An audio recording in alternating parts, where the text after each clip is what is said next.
Detective Silas Blackwood, a man more comfortable with ectoplasmic residue than desert sand, found himself utterly, horrifyingly lost.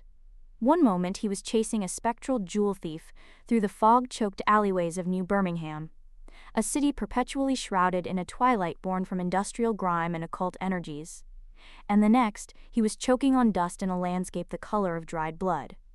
The spectral thief, a shimmering wraith named Anya, had vanished, leaving Silas alone amidst Silas, a man whose attire perpetually hovered between rumpled academic and disheveled investigator, adjusted his tweed jacket, which was currently accumulating a fine layer of red dust. His silver pocket watch, a relic from his grandfather and his only reliable guide, spun wildly, its hands jittering as if possessed. He cursed under his breath. "Anya, you ethereal pain in the backside, this better be worth the paperwork." He was a detective inspector with the Specialized Crimes Unit of New Birmingham, a division dedicated to handling the, quote, unconventional, ghosts, demons, rogue elementals, and the occasional sentient teapot with a penchant for blackmail. As he ventured deeper into the ruined city, the silence was broken by the distant clang of metal. He drew his ecto-pistol, a modified Webley revolver that fired rounds of condensed spiritual energy. It wasn't much against a determined demon, but it could stun a ghost long enough to slap on some containment runes. The ruins were more intricate than they initially appeared. Carvings, weathered and worn, adorned the walls, depicting strange beings with avian heads and serpentine bodies. The symbols pulsed faintly with a residual energy that prickled Silas's skin. In the center, two factions were locked in a brutal skirmish. One group consisted of humans clad in patched-up armor and wielding crude weapons, swords, spears, and scavenged firearms. The other, well, they were something else entirely. They were tall, gaunt figures with skin like polished obsidian, their eyes glowing with an eerie crimson light. They moved with unnatural speed and grace, wielding energy blades that shimmered with heat. Silas watched, his ecto-pistol trembling in his hand. This wasn't New Birmingham. He was hopelessly out of his depth. Before he could decide whether to intervene or flee, a stray energy blast whizzed past his head, shattering a nearby pillar. Both factions turned to face him, their expressions shifting from hostility to wary curiosity. A woman, her face smeared with dirt and blood, stepped forward from the human group. She was young, no older than 20, but her eyes held a weariness that belied her age. She carried a battered sword and wore a leather breastplate that looked several sizes too big. "And what are you doing here?"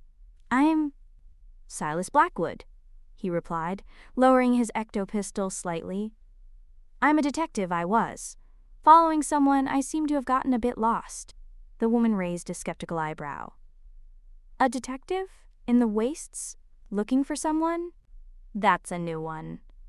I'm Alara, this is the Free Company of Karak. And those lovely gentlemen," she gestured towards the obsidian-skinned figures, "are the Obsidian Guard, servants of the Necromancer King." Silas swallowed hard. "Necromancer King? He rules from the Citadel of Souls, the only place in this blasted land that isn't a ruin." Ilara spat on the ground.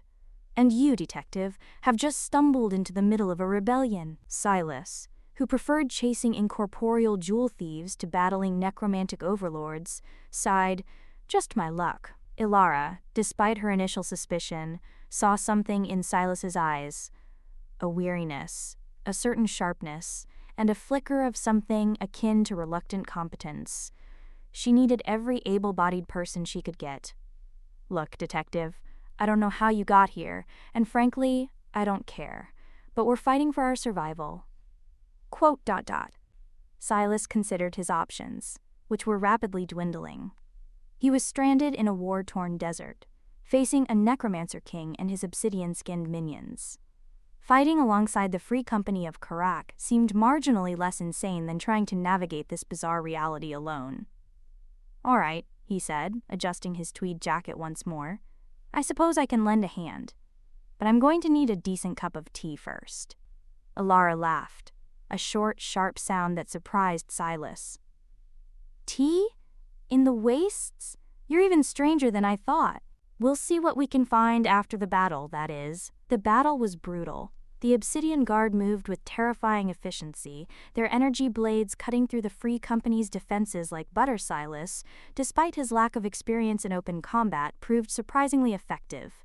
His ecto-pistol, while not designed for fighting corporeal beings, still packed a punch, disrupting the Obsidian Guard's energy shields and allowing the human fighters to get in close. He moved with a surprising agility, dodging energy blasts and firing with a steady hand. As the battle raged, Silas noticed something strange. The Obsidian Guard seemed to be focusing their attacks on a specific point in the plaza, a ruined archway that was partially concealed by rubble. He sensed a faint but distinct energy signature emanating from the archway, a familiar hum that resonated with his own abilities. It was spectral energy, the same kind that flowed through New Birmingham's haunted streets. The Obsidian Guard were guarding something, or perhaps someone. With a burst of adrenaline, Silas fought his way towards the archway, dodging energy blasts and weaving through the chaos. Behind the archway, he found her. Anya, the spectral jewel thief, stood calmly amidst the carnage, a smug expression on her face. "Anya!" Silas exclaimed, his voice laced with frustration. "What in the blazes is going on?" "Took you long enough, Detective," Anya said, her voice shimmering like moonlight on water. "I've been waiting for you." "Waiting?" Silas sputtered. "You led me into this nightmare. Why?" Anya smiled, a chillingly beautiful expression that sent shivers down Silas's spine.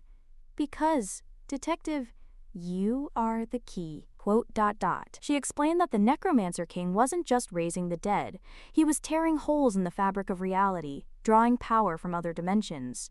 He needed a specific type of conduit, someone with a natural affinity for spectral energy, to fully open the gateway and unleash his forces upon the multiverse. Silas, with his unique abilities, was the perfect candidate. Anya had lured him to this alternate reality, knowing that the Necromancer King would sense his presence and attempt to capture him. Her mission was to bring Silas to them, hoping that he could help them find a way to defeat the Necromancer King and close the dimensional rifts. Silas was stunned. He had been tricked, manipulated, used as a pawn in a cosmic game, but he also felt a strange sense of purpose. He was a detective, a solver of mysteries, and this was the biggest mystery he had ever faced. He agreed to help the rebels, led by a grizzled old warrior named Kalen, a man who had lost everything to the Necromancer King. The Citadel was a formidable fortress, protected by legions of undead soldiers, powerful sorcerers, and the Obsidian Guard. But the rebels had a plan, a daring and audacious scheme that relied on Silas's unique abilities. Silas, with Anya's guidance, learned to control his spectral powers, to channel the energy that flowed through this alternate reality. He learned to create illusions, to manipulate shadows, and to disrupt the Necromancer King's magic. He discovered that his ecto-pistol was far more powerful than he had ever imagined, capable of channeling raw spectral energy into devastating blasts. He admired her courage, her resilience, and her unwavering commitment to her people. He found himself drawn to her strength, her vulnerability, and her unexpected sense of humor. They shared stories of their pasts, their hopes, and their fears. Silas told her about New Birmingham, about the ghosts and demons he hunted, about the fog-choked streets and the flickering gaslights Alara told him about Karak, about the life she had lost, about the people she was fighting to protect. Their connection deepened, forged in the crucible of war. The assault on the Citadel was a desperate gamble. The rebels fought bravely, but they were outnumbered and outmatched. Many fell, their bodies joining the ranks of the Necromancer King's undead army. Silas, Ilara, and Kalen led the charge, fighting their way through the hordes of undead towards the Citadel's inner sanctum. Inside the sanctum, they found the Necromancer King. He was a tall, gaunt figure, clad in black robes, his face hidden behind a skull-shaped mask. He stood before a swirling vortex of energy, a gateway to other dimensions. "The detective has arrived. I knew you would come. Your power is a beacon, a source of endless energy." Silas stepped forward, his ecto-pistol raised. "This ends here, Necromancer. Your reign of terror is over." "Fool," the Necromancer King sneered. "You cannot stop me.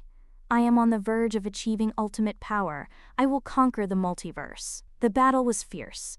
The Necromancer King unleashed his full power, summoning waves of undead, firing bolts of dark energy, and twisting the very fabric of reality. Suddenly, Anya appeared, her spectral form shimmering with energy. She launched herself at the Necromancer King, disrupting his concentration and weakening his defenses. "Now, Silas," she cried, "close the gateway." Silas channeled all his spectral energy into his ectopistol, focusing his power on the swirling vortex. He fired a single shot, a blast of pure energy that slammed into the gateway, causing it to collapse in on itself. The Necromancer King screamed in rage as his power began to fade. With the gateway closed, the Necromancer King was vulnerable. She struck him down, severing his head from his body. The Necromancer King's body crumbled into dust, his reign of terror finally over. As the citadel began to crumble around them, Silas, Ilara, Anya, and Kaelin escaped. The rebels had won, but at a great cost. Many had died, and the world was still scarred by war. But there was hope, a glimmer of light in the darkness. Anya revealed that the closing of the gateway had severed the connection between Silas and this alternate reality. She could send him back to New Birmingham, but it would be a one-way trip. Silas looked at Ilara, his heart heavy with sadness.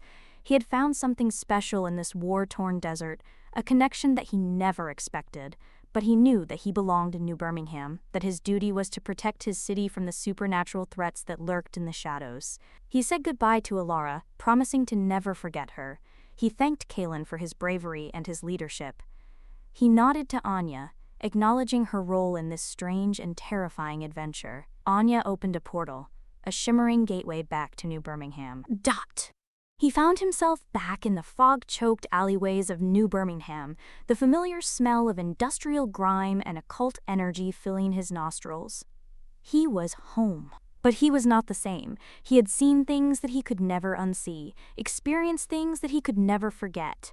He was a detective, but he was also a warrior, a survivor, a hero. He had faced a Necromancer King, fought alongside rebels, and found love in the most unlikely of places. He knew that his life would never be the same, but he was ready,